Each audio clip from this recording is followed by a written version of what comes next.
ሰላም ሰላም ቤተሰቦች እንዴት አላችሁ? በያላችሁበት ሰላማችሁ ይብዛ። በዛሬ ትምህርታችን ደግሞ ይዤላችሁ የመጣሁትኝ የአማርኛ ቃላቶችን እንዴት በእንግሊዘኛ መጻፍ እንደምንችል ነው።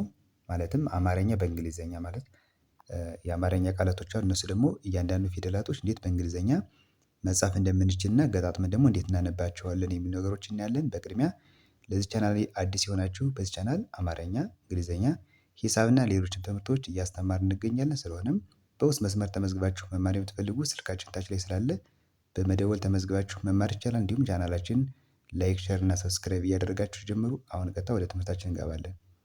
እሺ ከዚህ ጋር ከመጀመሪያው ጀምሬ እያንዳንዳችሁ መጀመሪያ አማርኛዎችን አነብላችኋል። እዚያ ደግሞ እንዴት የእንግሊዘኛ ፊደላቶችን ተጠቅመን ገጣጥመን እናነባቸዋለን እንጽፋቸዋለን የሚለውን ደግሞ ከዚህ ጋር እናያለን ማለት ነው።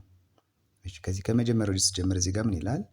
ሰላም ሰላም ይላል። አሁን እዚህ ጋር ሰላም ስንል ሶስት የአማርኛ ፊደላቶች አሉ። ሰ ከዚያ ላ የለ ቤተሰብ አራተኛ እና ም ደግሞ የመ ቤተሰብ ስድስተኛ በአንድ ላይ ሰላም ይላል።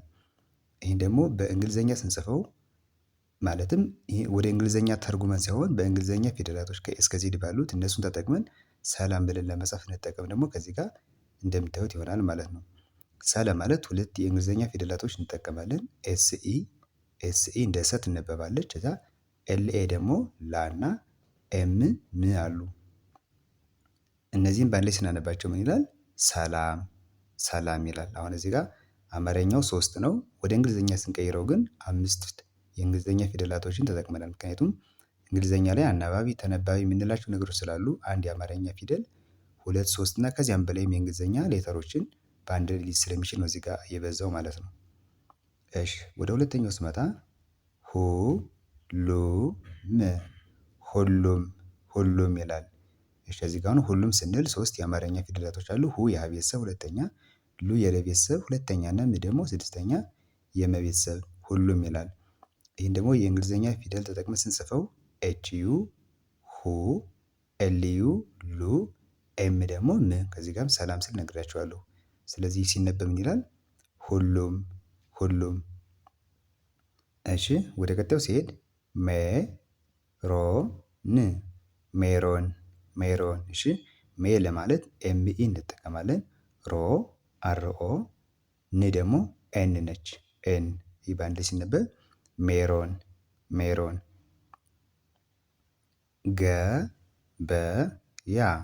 ገበያ ይላል አማርኛው ገበያ።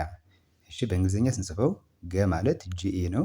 ጂኢ ገ፣ ቢኢ በ፣ ዋይኤ ያ በአንድ ላይ ገበያ ይላል።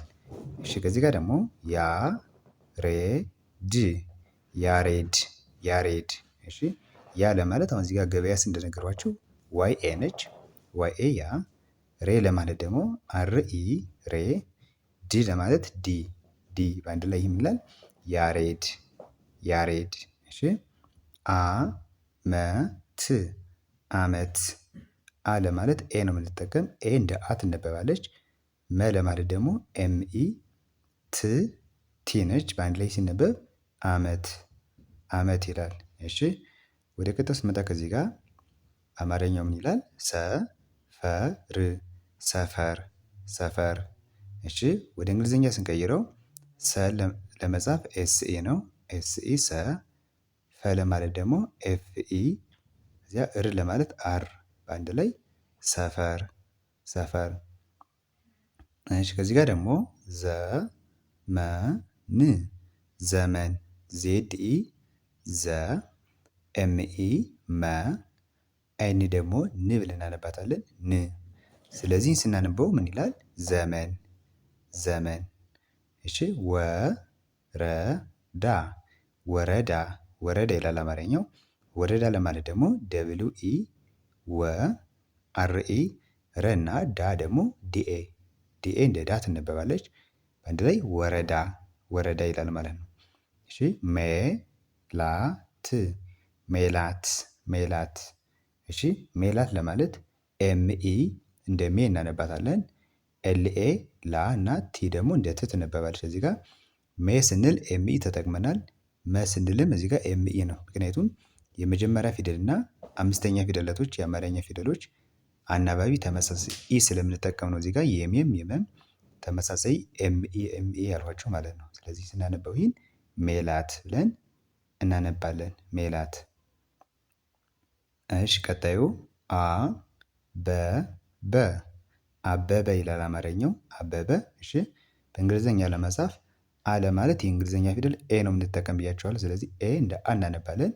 ከዛ ቢኤ ደግሞ በነች አማርኛ ሁለቴ በበ ስላለ እንግሊዘኛም ቢኤ ሁለቴ በበ ብለን እናነባቸዋለን። ስለዚህ ከኤ ስንጀምር ኤን እንደ አንድ ስንጠራት አ እንላታለች። ይህም በአንድ ላይ ስናነባው ደግሞ አበበ አበበ ይላል።